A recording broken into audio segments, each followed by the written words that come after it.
Bismillahirrahmanirrahim. Assalamualaikum warahmatullahi wabarakatuh. Waalaikumsalam warahmatullahi wabarakatuh. Alhamdulillah ya, hari ini pertemuan pertama mata pelajaran coding dan kecerdasan artifisial. Mungkin ini baru pertama kali ya. Baik, kita berdoa terlebih dahulu. Dipimpin oleh AM, silakan. Siap, sebelum kita belajar, mari kita berdoa di dalam hati mulai. Doa selesai. Semoga dengan berdoa hari ini kita bisa melaksanakan kegiatan pembelajaran ini dengan maksimal ya sampai nanti. Kita absen terlebih dahulu ya. Sigit Firmansyah, Airin Biora, Akmal, Al-Adhan, Yawati ya. Baik, yang tidak hadir berarti 3 orang ya. Semoga yang sakit seperti tadi kita sudah berdoa. Kemudian yang ada kepentingan semoga lancar. Baik, kalian sudah siap bukunya? Dan baik, siapa yang pernah menggunakan YouTube? Menggunakan Google? Ada apa saja di YouTube? Ada apa? Video. Kalau di Google?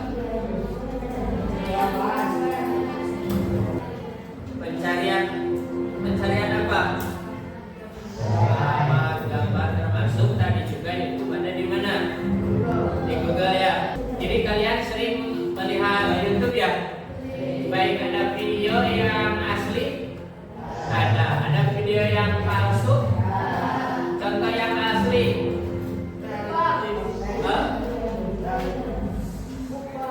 Tidak ada kasih Pak. Video edukasi, apalagi kira-kira yang asli di YouTube. Kamu lihat sepak bola pernah di YouTube? Kira-kira di sepak bola bohong apa benar? Benar ya. Kalau yang palsu, video palsu, kamu tahu nggak? Pernah nggak lihat nenek-nenek di helikopter? Belum pernah. Di helikopter seolah-olah kayak diangkut gitu, pernah nggak? Kira-kira nenek-nenek video itu palsu apa asli? Kenapa? Karena tidak masuk akal. Tapi sering melihat ada video yang palsu ya, seolah-olah nyata. Nah ini kita akan membahas tentang kecerdasan artifisial atau AI. Kalian mungkin tadi nonton YouTube, seolah-olah wah video keren nih, bisa terbang kayak Superman, hebat ya yang bikin konten. Kira-kira itu asli apa palsu? Palsu. Baik, nanti lebih luasnya lagi ada yang disebut deepfake ya. Ada orang sedang berbicara, bicaranya apa, terus diedit. Jadi seolah-olah sedang berbicara apa? Ya, itu pakai konten AI.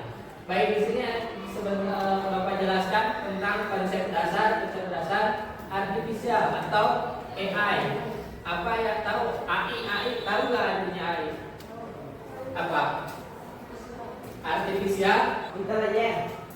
Baik. Di sini Bapak ya. Nanti pelajaran ini bakal ada terus ya. Ini bakal wajib. Tujuan pembelajaran kita hari ini adalah menjelaskan pengertian kecerdasan artifisial ini. Kalian setelah Bapak ajarkan apa itu namanya kecerdasan artifisial atau AI, kalian harus bisa menjelaskan pengertian kecerdasan artifisial. Kemudian yang kedua, potensi dan peluang AI. Selanjutnya, tantangan dalam penggunaan AI. Kemudian ini tantangan dalam penggunaan AI. Kemudian etika dalam perkembangan AI. Jadi ada etika. Kalian PR, kemudian apa? Searching PR tersebut di AI, ChatGPT atau apa? Sekarang mah wajah bisa berubah-ubah pakai AI ya. Apa itu? AI, artificial intelligence atau kata bahasa kita bahasa Indonesia mah kecerdasan buatan. Jadi meniru kecerdasan manusia ya, yakni seperti berpikir berpikir, belajar, memecahkan masalah dan membuat keputusan. Baik, kita lihat dulu ya video perkembangan kecerdasan artifisial. Baik, kalian coba lihat nanti ada LKPD yang harus kalian isi. Baik, ini tolong diperhatikan. Siapa di sini yang masih belum tahu apa itu AI? Zaman sekarang masih belum tahu AI. Guys, coba sadar-sadar guys. Beberapa pekerjaan mungkin bakalan tergantikan dengan AI. Mungkin ya, mungkin itu nggak tahu. Emang mungkin apa kan? Peramal. Jadi yang belum tahu AI, yuk simak di sini. Mungkin bakalan jelasin dan beberkan fundamental dari AI. Kalau semuanya selamat datang di Equivia Channel. Yang belum tahu AI jangan lupa subscribe. Yuk, langsung kita ke pembahasan. Cheers. Pada tahun 1945, ya di sana lagi gencar-gencarnya Perang Dunia Kedua. Orang ilmuwan dan insinyur Amerika yang berperan penting dalam pengembangan teknologi selama Perang Dunia Kedua, dia berpikir keras untuk membuat sebuah inovasi canggih. Lalu dia membuat sebuah esai atau artikel, kalau di zaman sekarang kalau punya kayak gitu. Karya yang pertamanya yaitu As We May Think. Ya, jadi esainya itu mengandung konsep yang disebut mimics. Ya, jadi mimics itu adalah sebuah konsep teoritis yang memungkinkan manusia itu bisa mengatur, mengakses, dan mengotak-atik informasi guys. Kalau dilihat bentuknya ya itu kayak meja biasa guys, tapi ya ada sebuah alat kayak figura foto gitu guys sebenarnya. Ya, fungsinya buat mengambil informasi guys. Pokoknya gambar, teks dan lain sebagainya, tapi ini ya itu masih zaman Perang Dunia Kedua guys. Oke, kita menuju ke tahun 1950. Alan Turing adalah seorang ilmuwan matematika dan logikawan dari Inggris yang dianggap sebagai salah satu bapak pendiri komputer. Beliau mencetuskan sebuah makalah yang memperkenalkan pertanyaan "Can machines think?" Ya, kalau pada saat itu pertanyaan tersebut sangat-sangat ya bisa dibilang mind blowing. Jadi dia itu mengusulkan bahwa kalau mesin bisa melakukan percakapan yang tidak bisa dibedakan dari percakapan manusia, maka mesin harusnya bisa berpikir, kurang lebih katanya gitu guys. Nah, pada saat itu muncullah teori-teori bahwa mesin harusnya bisa lebih dari ini gitu. Dan seiring dengan perkembangannya waktu dan zaman, di tahun 1956 konsep yang sudah dikembangkan dan lahirlah sebuah nama artificial intelligence. Ya guys, nama itu sudah diciptain dan diresmikan pada tahun 1950 pertama. Tapi ya konsepnya belum seperti saat ini guys. John McCarthy adalah seorang ilmuwan komputer Amerika yang sekaligus disebut sebagai bapak kecerdasan buatan. Beliau dan beberapa kerabatnya yang ada dalam konferensi Dartmouth, yaitu Marvin Minsky, Matteo Rochester, dan Clark Shannon merupakan dalam konferensi tersebut adalah sebagai ahli pelatihan bersih bidang AI. Ingat ya guys, kita. Jadi di dalam konferensi itu menetapkan tujuan buat eksplorasi cara-cara membuat mesin yang bisa mensimulasikan setiap aspek pembelajaran atau kecerdasan manusia. Nah, semenjak itu kecerdasan buatan mulai dikenal luas. Ya, jadi kesimpulannya AI itu tidak lama guys. Kalian mau aja. Konsep dasar komputer buat kalian yang belum tahu adalah input, proses, dan juga output. Nah, tapi di tahun 1980 ada sebuah skenario yang diciptakan oleh John Searle. Nah, Searle ini adalah seorang filsuf Amerika yang dikenal dengan kontribusinya dalam filsafat pikiran dan bahasa. Oke, kita masuk ke skenario kayak gimana sih? Jadi skenario ini itu adalah bayangkan ada seorang di dalam ruangan yang dia itu nggak bisa berbahasa Cina. Nah, orang ini diberikan sebuah buku atau instruksi gitu. Jadi dia itu diam di sebuah ruangan dengan memegang sebuah instruksi ceritanya. Nah, skenario selanjutnya orang tersebut menerima sebuah pesan yang dimana pesan itu ditulis dalam bahasa Cina. Nah, mau gak mau dong dia itu harus membalasnya dengan bahasa Cina lagi kan. Nah, berhubung dia itu nggak bisa bahasa Cina dan dia pun hanya berpatok kepada buku instruksi itu, maka dia harusnya bisa membalas pesan itu dengan jawaban yang benar dan tepat tanpa harus mengerti bahasa Cina terlebih dahulu. Cuma berbekal aturan dan instruksi mekanis dari buku yang dia pegang. Gimana skenario ini? Kalau masih belum paham, kalian bisa ulang lagi lah skenario ini. Nah, sebetulnya argumen ini menunjukkan bahwa meskipun sebuah komputer bisa memproses sebuah data dan memberikan jawaban, bahkan yang tepat dan akurat sekalipun, tetapi komputer itu tidak pernah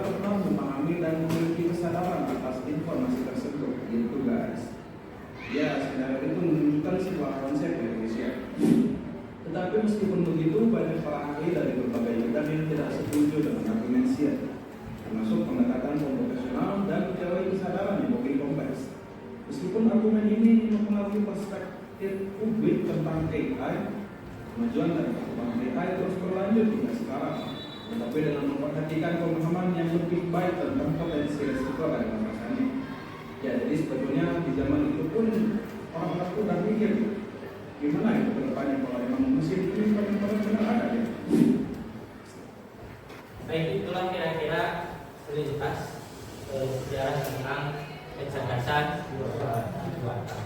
Tadi sudah ya gambaran tentang sejarah AI. Kemudian nanti kalian ada diskusi ya, kerja kelompok nanti dibuat kelompok. Kemudian ada juga yang presentasikan hasil kerjanya. Kita lanjutkan dulu ya kepada tadi apa itu AI. Kalaulah tadi AI itu perkembangannya, kalau kita berbicara dengan orang Cina, dengan AI tidak harus bisa dulu bahasa Cina. Seperti itu ya. Baik, saking canggihnya mesin ya, atau kemampuannya meniru kecerdasan manusia. Kalian yang mengerjakan PR tinggal masuk ke ChatGPT atau ke Google juga ya, langsung bisa. Tapi nanti ada etikanya. Baik, kita satu persatu kita bahas. Ini penerapan AI di berbagai bidang. Ada bidang kesehatan sekarang.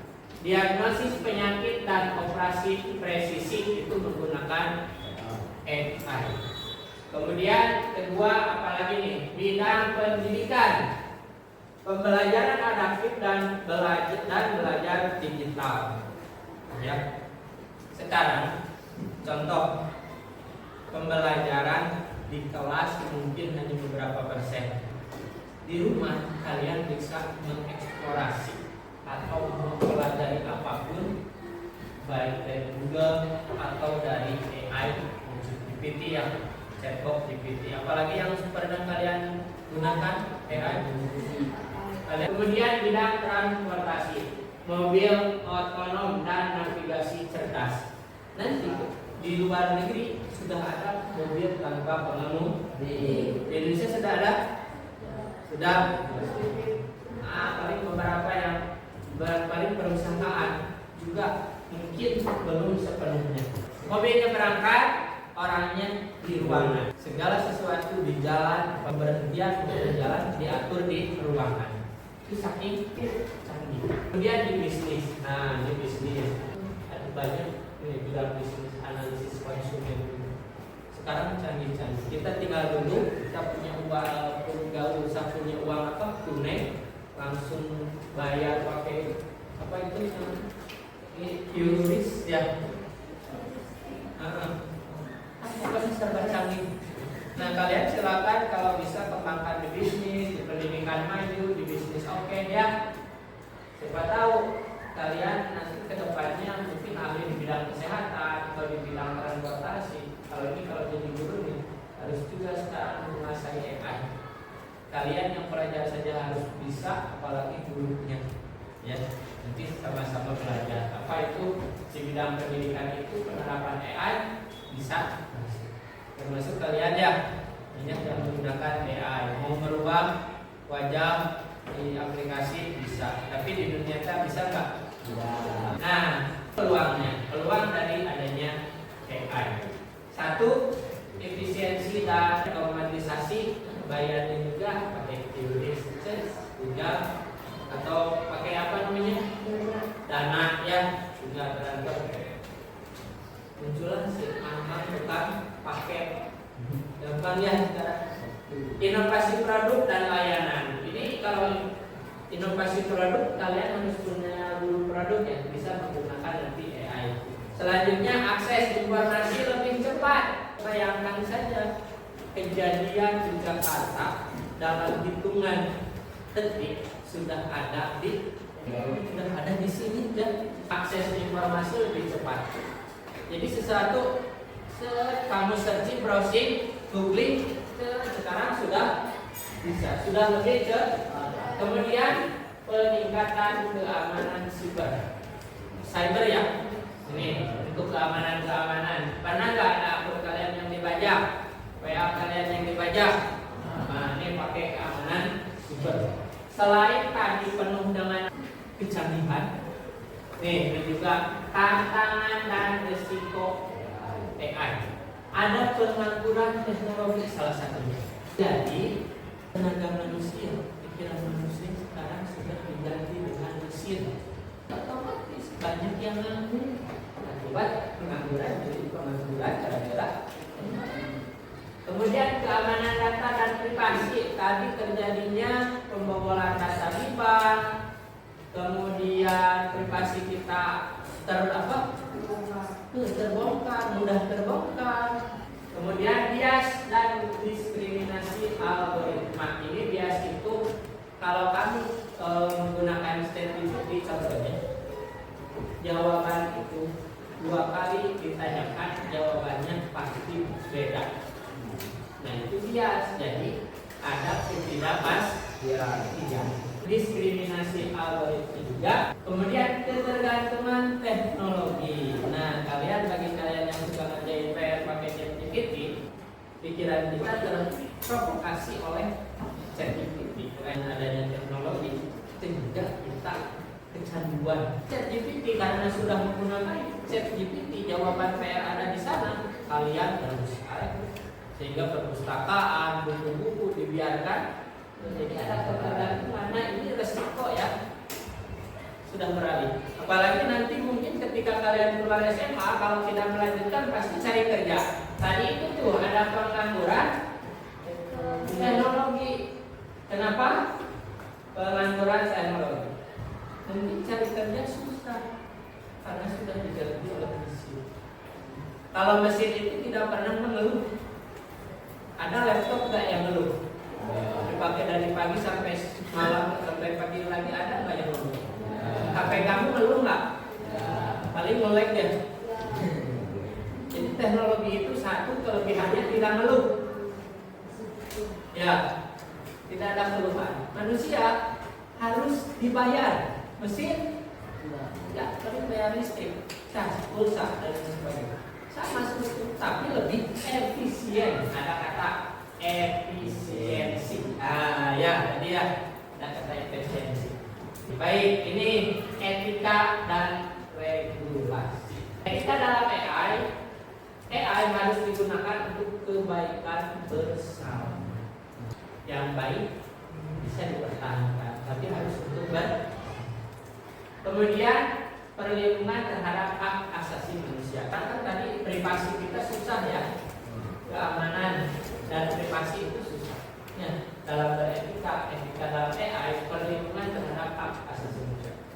Berikutnya ini ada regulasi, memang transparansi sistem AI, kemudian akuntabilitas atas dampak AI, kemudian keterlibatan pemerintah dan lembaga nasional. Memang harus harus betul-betul dipikirkan. Semangat aja dulu di perkenalan tentang AI. Baik, ada peran generasi muda memahami cara kerja AI. Nah, harus paham. Kemudian mengembangkan AI yang etis dan adil. Kemudian memanfaatkan AI secara positif. Nah, ini sangat penting nih peran generasi muda. Kemudian pendorong transformasi digital. Kalian jangan alergi perubahan, ya. Nah, kesimpulannya, kecerdasan buatan merupakan teknologi yang membawa perubahan besar di berbagai bidang. AI membuka banyak peluang, namun juga menghadirkan tantangan yang perlu diantisipasi. Dengan pemahaman dan penggunaan yang bijak, kita dapat memaksimalkan manfaat AI untuk kemajuan bersama. Kira-kira ada yang ditanyakan terlebih dahulu? Apa kira-kira mudah, sulit, atau bagaimana pemahaman AI? Kalian paham AI? Paham ya? Paham apa ya? Tapi untuk lebih paham nanti pertemuan berikutnya insya Allah ya, kita akan lebih paham. Nanti kan ada beberapa tool AI yang harus kalian kuasai. Nah baik, sekarang ada beberapa pekerjaan untuk kalian mengerjakan. Nanti kalian boleh dibagi beberapa kelompok. Silakan kalian membagi Yang kalian sering gunakan di AI apa? Aplikasi apa? ChatGPT ya. ChatGPT. Pernah ya? Baik, silakan kalian untuk lebih memahamkan kalian tentang AI. Ini adalah lembar kerja. Silakan dibagi beberapa kelompok. Silakan mulai berbagi kelompok, dibagi kelompok. Jadi LKPD-nya dibagikan oleh. Silakan dibagi kelompok. Baik, Bapak bagikan LKPD-nya, nanti kalian kerjakan, berdiskusi terlebih dahulu, kemudian silakan kerjakan. Ya, bebas. Kelompok 1, kelompok 2. Silakan kerjakan.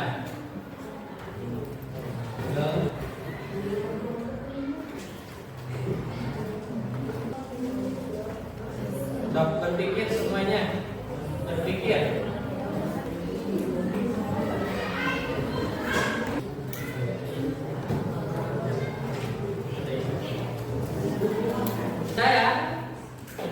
Sudah semua? Tadi sudah mengerjakan LKPD. Baik, sekarang siapa yang mau ke depan memberikan hasil diskusinya, kemudian sebutkan saja, ada beberapa pertanyaan ya di sana. Kira-kira jawaban dari kelompok mana yang akan ke depan? Ini ya kelompok 5. Silakan siapa perwakilan saja ya. Ibnu. Baik Ibnu, silakan. Dari kelompok 5. Baik Ibnu, silakan untuk pertanyaan pertama dulu. Apa dari kelompok 5 apa yang kira-kira yang di? Contoh AI yang kalian temui dalam kehidupan sehari-hari. Sebutkan contoh AI yang kalian temui dalam kehidupan sehari-hari. Kira-kira kelompok 5 menjawab apa? ChatGPT, Google, dan Assistant. Google Assistant ya. Google Assistant. Ada yang sama nggak jawabannya? ChatGPT ada? Ada ya. Kemudian nomor 2. Kira-kira apa Ibnu? Apa manfaat utama AI dalam contoh tersebut? Contohnya apa? Membantu menyelesaikan tugas. Kalian ini ya seperti PR, kalian sudah menggunakan ChatGPT. Betul apa betul? Betul ya. Selanjutnya dari kelompok 5. Resiko atau dampak negatif apa yang mungkin muncul dapat mengurangi interaksi manusia, kurang teliti. Nah, ada yang sama kah? Ada. Selanjutnya, Bagaimana sikap etis yang sebaiknya dilakukan pengguna? sikap etis itu yang bagaimana? Gunakan dengan bijak. Gunakan dengan. Jika kalian menjadi penemu AI, ide apa yang kalian buat? Ibnu dari kelompok kamu kira-kira apa? Akan menjadi murid pintar. Jadi pintar ya, kalau supaya murid-murid Bapak juga mungkin jadi guru pintar. Ada lagi nggak? Ada yang mau menyatakan kelompok 5? Ada yang tidak sesuai barangkali? Sudah kan? Ya, berarti tepuk tangan untuk kelompok. Silakan dulu. Ya, itu jawaban dari kelompok 5. Ya, media. Apakah ada yang masih kurang paham? Jadi semua paham ya? Paham. Baik. Kelompok yang lain ada lagi? Sudah terwakili belum? Sudah terwakili oleh tadi? Atau ada yang mau menambahkan?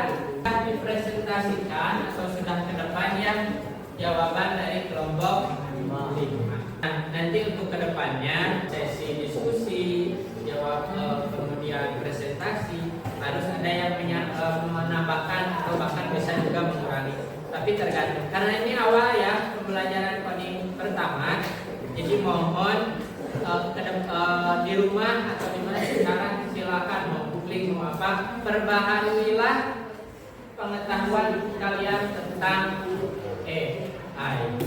Baik, setelah tadi kita berdiskusi sudah ada jawaban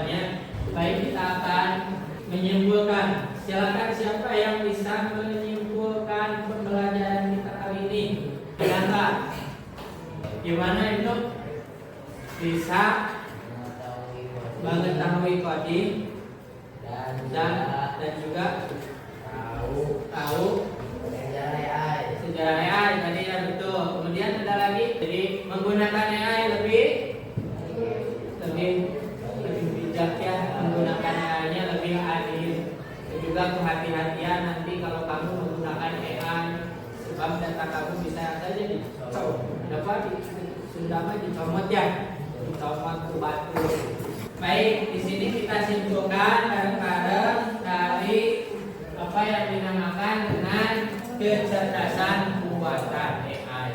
Jadi pelajaran kita hari ini baik kecerdasan buatan merupakan teknologi yang membawa perubahan besar di berbagai bidang. AI membuka banyak peluang. Nah, AI membuka banyak peluang, namun juga menghadirkan tantangan yang perlu diantisipasi. Jadi kesimpulannya bahwa benar kemajuan teknologi ini, apalagi dengan AI-nya sekarang informasi mudah didapat dan lain sebagainya, tapi juga terdapat tantangan dan resiko menggunakan AI. Cukup ya? Cukup paham? Nanti kalian untuk pertemuan kali berikutnya ya, setelah ini coba tuliskan satu kata untuk pembelajaran hari ini. Gimana? Kalau seru bagaimana? Angkat 2, 1, 2 ya. Seru nggak? Mau belajar lagi lebih dalam? Baik gitu ya. Ada nggak kata-kata yang bisa kalian ungkapkan satu aja selain seru secara pribadi? Bisa mengetahui semua ini. Dengan AI kita harus lebih berhati-hati. Oke, ini kesimpulan juga sudah. Baik, untuk pelajaran hari ini kita cukupkan sekian dulu ya. Tapi awas, definisi harus kalian pahami. Kemudian manfaatnya juga silakan cari satu aplikasi di rumah, di aplikasi HP kamu tentang aplikasi yang menggunakan AI.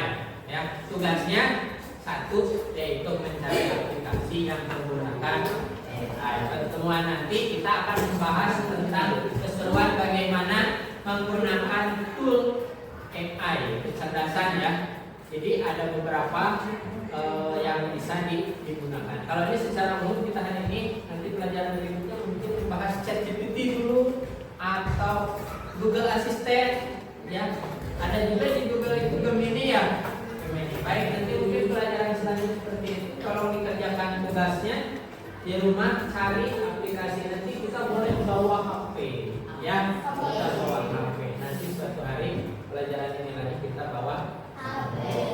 Baik, untuk hari ini cukupkan sekian ya. Mudah-mudahan apa yang kita pelajari hari ini dapat berguna dan bermanfaat buat kita semuanya. Kita bisa lebih sadar bahwa kemajuan teknologi tidak bisa dibendung, tapi juga harus bisa menggunakannya dengan bijak. Baik, kita tutup. Siapa yang mau memimpin doa?